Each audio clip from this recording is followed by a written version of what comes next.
All Lutosławski's schooling was here in Warsaw. He attended Warsaw University and he got 2 degrees from the conservatory. Like most Poles, he probably would have studied in the West. He had his sights set on Paris and on the famous teacher Nadia Boulanger.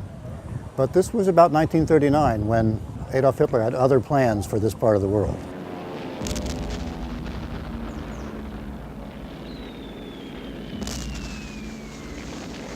After he graduated from the Warsaw Conservatory, Lutosławski did his mandatory training with the Polish Army. When Germany invaded Poland in September 1939, he was mobilized with his Army radio unit at Kraków. Behind me is the river Vistula that runs right through Warsaw, separating the eastern districts of the city from the historic center. Behind me we can see the old town with its red tile roofs and its steeples. At some point in the late fall of 1939, Lutosławski would have found himself making his way across this river back home to central Warsaw. The war had begun. His unit had been captured by the German army fairly quickly. He had escaped fairly quickly also, and then traveled by night over 400 kilometers from eastern Poland back to home in Warsaw.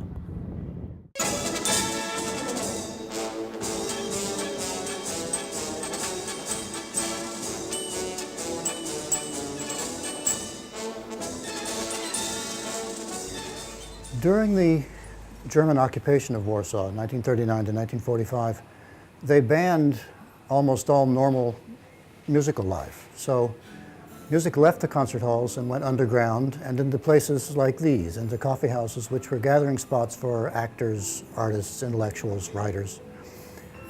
It would have been in a coffee house something like this that Lutosławski and his partner Andrzej Panównik earned their living for almost 5 years. When the Germans occupied Warsaw, one of the things that they did was to disrupt musical life. In fact, for example, it was illegal to play Chopin during the entire course of the war.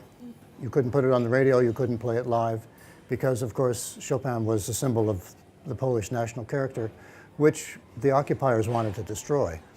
The repertoire were arrangements of everything from Bach toccatas to Bizet's Carmen, to foxtrots by Cole Porter, to popular songs by George Gershwin and even Duke Ellington. It was everything. But when, in August 1944, the Polish underground launched the Warsaw Rising, a last-ditch effort to drive out the German occupation, he and his mother fled to a relative's house outside the city. He was looking after his mother because his father had been killed by Bolsheviks. His other brother had been taken off to Siberia where he died.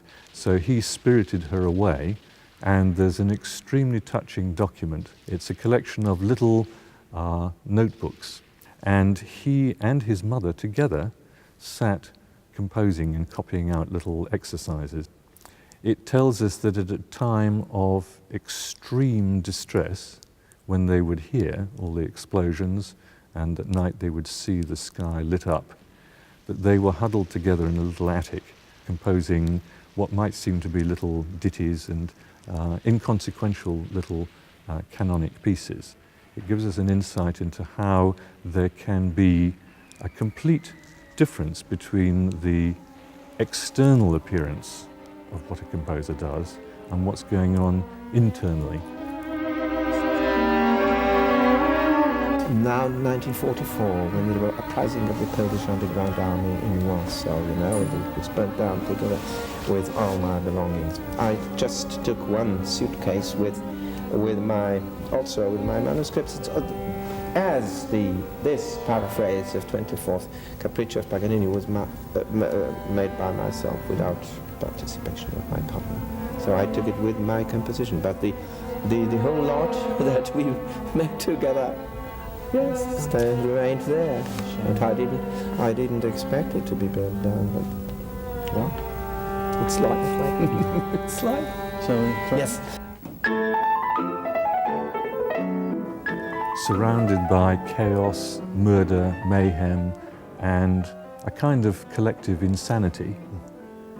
The only way to preserve one's sanity is maybe to retreat into a little private world of order.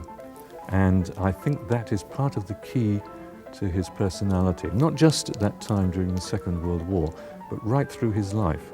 It's a very long story there, but all connected by this peculiar psychological principle that as composers we try to create something special and beautiful and ordered from our private imaginary world, even though the external world says nothing of this.